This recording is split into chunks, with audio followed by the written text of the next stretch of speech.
কিন্তু অবশ্যই আমি আমার অডিয়েন্সদের কষ্ট দিছি, এই জন্য আমি সরি। 1.2 মিলিয়ন অডিয়েন্স, 12-14 লাখ মানুষ একসাথে শো দেখতেছে।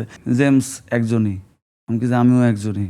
এটা আসলে কতটুকু সত্য, বা আপনি আসলে কি বলার চেষ্টা করেছেন, বা আপনি ওই পয়েন্টগুলো যদি বলেও থাকেন তাহলে ওই জায়গাটায় আপনি এখনো স্টিক আছেন কিনা? আপনারা 90 সালে মিউজিক বানাইছেন, 2000 সালে মিউজিক বানাইছেন, আপনারা এখন বানাচ্ছেন না।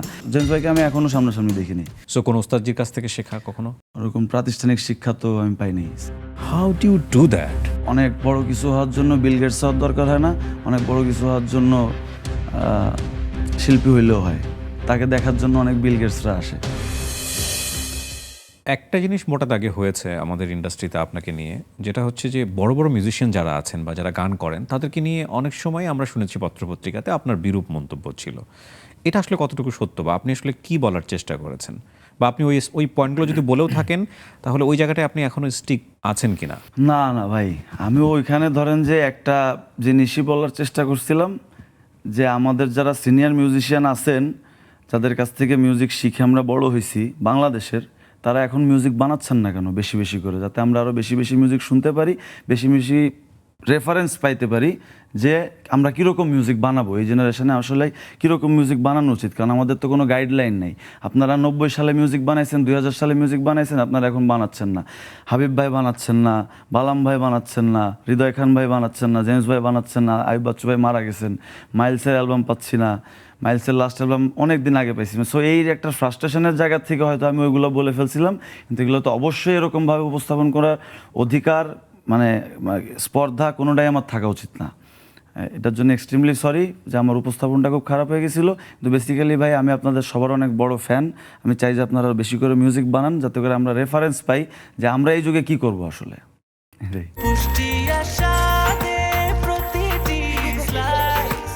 ব্রেকফাস্ট, টিফিন কিংবা স্ন্যাক টাইমে মজাদার আয়োজন মানে all time bread.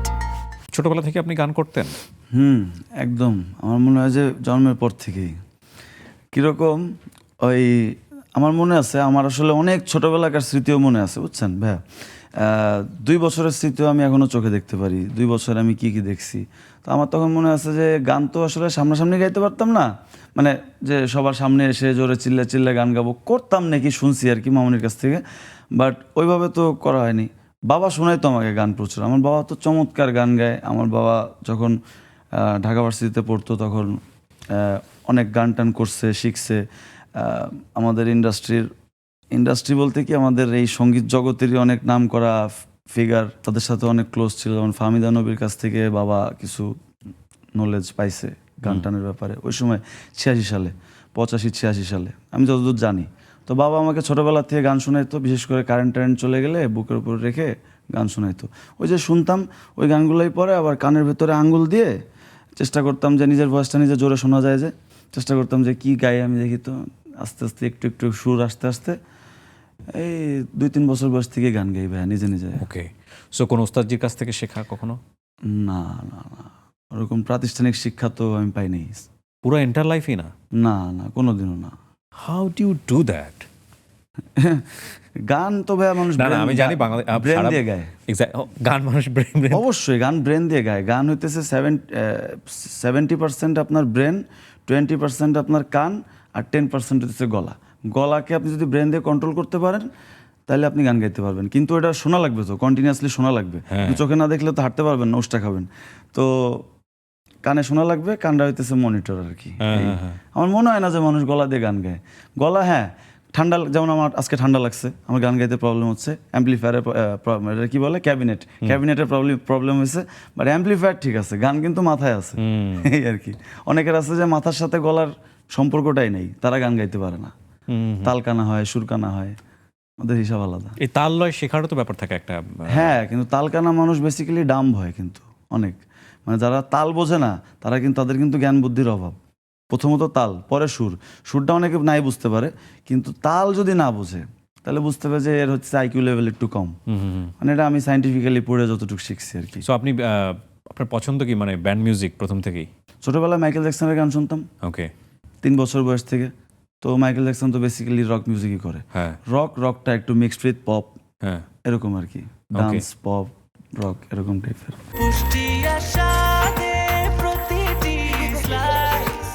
Breakfast, tiffin কিংবা স্ন্যাক টাইমে মজাদার আয়োজন মানে অল টাইম ব্রেড। এমনিতেই পপুলারিটি কখন আসলো, মানে নিজের কমিউনিটি তো নিশ্চয়ই লোকজন জানতো, যে ক্লাসমেটরা জানতো, ফ্রেন্ডরা জানতো যে নোবেল গান করে, ওদের কাছে আপনি আলাদাই ছিলেন। হ্যাঁ, ওইটা তো ভাইয়া এই জন্য তো আলাদা ট্রিটমেন্ট। হ্যাঁ, ওই যে দেখা গেল কি যে একটা ভুল করছি, স্যার দেখা গেল মারার জন্য সামনে নিয়ে গেছে, না মেরে বললো কি তুই একটা গান গাইলাম, একটা মায়ের মাফ হয়ে গেছে। এরকম হইতে হইতে ধরেন যখন ভাইয়া কলকাতায় ছিলাম 2012-তে, ওই সময় একটা গ্রুপ অফ পিপল আমি পাইলাম। এখানে হ্যাপিদা ছিল, রবিদা ছিল, রাজদা ছিল, আরও আমার বেশ কিছু কাছের বড় ভাইরা ছিল আর কি। এনারা আমাকে খুব ইন্সপায়ার করলো। ওনারা সবাই 30+ ছিল তখন, মানে 30+ না তখন, ওরকম আর কি, 30-এর কাছাকাছি বয়স হবে। অনেক সিনিয়র, মোস্ট সিনিয়র ছিল আমার থেকে।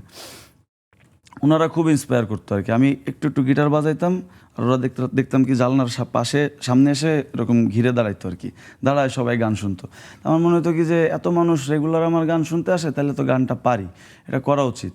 তখন আবার একজন দাদার সাথে পরিচয় হলো, ওনার নাম হচ্ছে রাজাদা। তো উনি আমাকে এত গান শোনাইলেন, বেসিক্যালি পিঙ্ক ফ্লয়েড, তারপরে হচ্ছে ড্রিম থিয়েটার, এগুলো শুনলাম, এদের শো দেখলাম ভিডিওতে, দেখে বল বাপরে বাপ, মিউজিক এত বড় জিনিস। মেটালিকার শো দেখলাম, 1.6 মিলিয়ন অডিয়েন্স নাকি, মানে 1.2 মিলিয়ন অডিয়েন্স, 12-14 লাখ মানুষ একসাথে শো দেখতেছে। তখন আমার কাছে একটা জিনিস, না মানে আমাদের বাংলাদেশে তো এত বৃহৎ পরিসরে মিউজিক হয় না। জেমস ভাইকে দেখছি, আইয়ুব বাচ্চু ভাইকে দেখছি ছোটোবেলায়, মানে সামনাসামনি দেখি নেই। জেমস ভাইকে আমি এখনও সামনাসামনি দেখিনি। আসিফ ভাইকে দেখছি, আসিফ ভাইকে ছোটোবেলাও সামনাসামনি দেখছি, আমাদের এলাকায় শো করতে গেছিলো, তখন দেখা হয়েছে। বাট এত বড় শো তো হয় না ভাই, যেখানে 12 লাখ 14 লাখ মানুষ এক হয়ে যায়।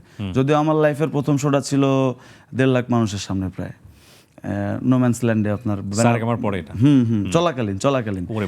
চলাকালীনই।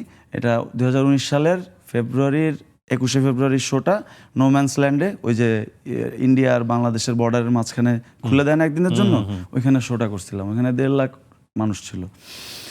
তবে হচ্ছে যে এই ড্রিম থিয়েটার, পিঙ্ক ফ্লয়েডের শো, মেটালিকার শো, মেগাডেথের শো, এগুলো দেখলাম কি যে অনেক বড়, ল্যাম্প অফ গডের শো অনেক বড় শো হয়, অনেক অডিয়েন্স হয়, অনেক মাতামাতি হয়, হুল্লোড় হয়। তখন নিজের মনের মধ্যে ইচ্ছা করলো যে ওরকম একটা স্টেজে আমি থাকবো, আমাকে দেখার জন্য এরকম লাখ লাখ মানুষ আসবে। তখন তো মনে হলো যে না, music is something very big. মানে অনেক বড় কিছু হওয়ার জন্য বিল গেটস হওয়ার দরকার হয় না, অনেক বড় কিছু হওয়ার জন্য শিল্পী হইলেও হয়। তাকে দেখার জন্য অনেক বিল গেটসরা আসে। এই জিনিসগুলো মাথায় কাজ করতে শুরু করলো। তখন বাবার আমি বুঝাইতে থাকলাম, বাবা লেখাপড়া করে কি হবে, লেখাপড়া করে তো আসলে কত দূরই বা যাওয়া যাবে, 20,000 30,000 টাকা স্যালারির জব করতে হবে, তার থেকে ভালো আমি মিউজিক করি, ভালো হবে, লেড জেপলিনের মতো কিছু হইতে পারবো, পিঙ্ক ফ্লয়েডের মতো কিছু হইতে পারবো, তারপরে জেমস ভাইয়ের মতো কিছু হইতে পারবো। পরে বাবা বললো কি যে জেমস একজনই, আমি কি যে আমিও একজনই, দেখো এটা হবে একদিন। তো বাবা এই জিনিসটা আবার যখন ওই সারেগামাপাতে আমার সাথে গেছিল, একটা ইয়াতে কবিতা আবৃত্তি করছে, ওইখানে স্টেজে বাবা এই কথাটা বলছে। শুধু আপনাকে আমন্ত্রণ জানিয়েছিলাম আমাদের এই অনুষ্ঠানের জন্য, কিন্তু আপনি আমাদের জন্য আপনার কিছু ইনস্ট্রুমেন্ট নিয়ে আসছেন, যাতে করে আমাদের দর্শকরা করার চেষ্টা করলাম। তখন যে নিউজগুলো একের পর এক আমার সামনে আসলো, এবং আমি নিশ্চিতভাবেই জানি যে এই নিউজগুলো কখনো না কখনো আপনি পড়েছেন বা দেখেছেন। ফ্রাস্ট্রেটেড হন না এগুলো দেখলে? আমি তো, আপনি এখানে আসার পরে আমাকে একটা জিনিস জিজ্ঞেস করলেন না যে আপনি ফোন দেখেন না। আমি ফোন খুব একটা দেখি না আসলে, যে কারণে নিউজগুলো খুব একটা বেশি দেখা হয় না আর কি। না ভাই, ফ্রাস্ট্রেশনের আমি অনেক ঊর্ধ্বে আছি, বুঝছেন। ফ্রাস্ট্রেশন, ডিপ্রেশন, ডেসপারেশন, এগুলোর বহুত ঊর্ধ্বে আমার চলে যেতেছে অনেক আগেই, বুঝছেন।